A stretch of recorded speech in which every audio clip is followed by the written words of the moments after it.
अजीत डोभाल और पीके मिश्रा पर पीएम मोदी ने फिर जताया भरोसा। तीसरी बार पीएम ने सौंपी जिम्मेदारी। जी हां, अजीत डोभाल और पीके मिश्रा पर प्रधानमंत्री नरेंद्र मोदी ने एक बार फिर से भरोसा जताया है।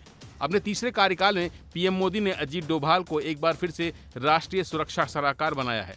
डोभाल को लगातार तीसरी बार यह जिम्मेदारी सौंपी गई है। मोदी सरकार के शपथ ग्रहण समारोह के बाद ये कयास लगाए जा रहे थे कि डोभाल को फिर से यह महत्वपूर्ण जिम्मेदारी मिलेगी या कोई और इस पद पर आएगा। हालांकि मोदी ने एक बार फिर से अपने पुराने सहयोगियों पर भरोसा किया है। 2014 में सत्ता में आने के बाद पीएम मोदी ने डोभाल को पहली बार राष्ट्रीय सुरक्षा सलाहकार नियुक्त किया था। 2019 में उन्हें एक बार फिर 5 साल के लिए इस पद पर नियुक्ति दी गई थी। अजीत डोभाल की नियुक्ति को लेकर जारी किए गए लेटर में कहा गया है कि उनकी नियुक्ति पीएम मोदी के कार्यकाल के साथ ही या अगले आदेश तक जारी रहेगी।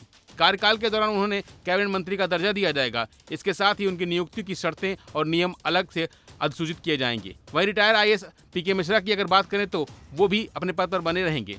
उन्हें 10 जून 2024 से प्रधानमंत्री के प्रधान सचिव के रूप में नियुक्त किया गया है। पीके मिश्रा साल 1972 बैच के आईपीएस अधिकारी हैं। वो पिछले एक दशक से पीएम मोदी के साथ बतौर प्रधान सचिव कार्यरत हैं। पीके मिश्रा पीएमओ में नियुक्ति और प्रशासनिक मामलों के कामकाज को देखेंगे। वहीं अजीत डोभाल की बात करें तो वो पिछले एक दशक से डोभाल पीएम मोदी के सलाहकार के तौर पर कार्यरत हैं। 2014 में अजीत डोभाल ने इराक के तिक्रित में एक अस्पताल में फंसी 46 भारतीय नर्सों की रिहाई सुनिश्चित की। वे एक शीर्ष गुप्त मिशन पर 25 जून 2014 को इराक गए ताकि जमीनी स्थिति को समझ सकें।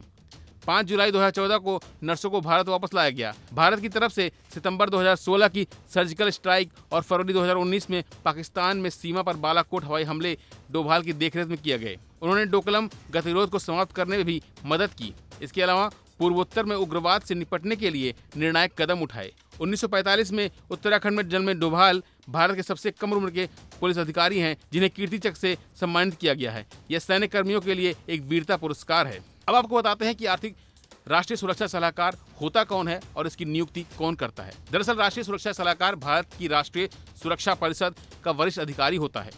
एनएसए की नियुक्ति कैबिनेट की नियुक्ति समिति द्वारा की जाती है। इस समिति की अध्यक्षता भारत के प्रधानमंत्री करते हैं। यह राष्ट्रीय सुरक्षा नीति और रणनीतिक मामलों पर भारत के प्रधानमंत्री के मुख्य सलाहकार रूप में कार्यरत करते हैं। राष्ट्रीय सुरक्षा सलाहकार सभी खुफिया रिपोर्ट प्राप्त करते हैं और उन्हें प्रधानमंत्री के समक्ष प्रस्तुत करते हैं।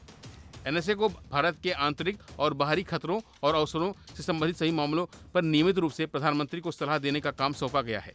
भारत का राष्ट्रीय सुरक्षा सलाहकार चीन के साथ प्रधानमंत्री के विशेष वार्ताकार और सुरक्षा मामलों पर पाकिस्तान और इजरायल के दूत के रूप में भी कार्य करता है। भारत सरकार ने साल 2019 में एनएसए अजीत डोभाल को एनएसए बनने के साथ ही कैबिनेट रैंक भी दिया है। फिलहाल इस खबर में इतना ही। बाकी खबरों के लिए बने रहिए वन इंडिया हिंदी के साथ।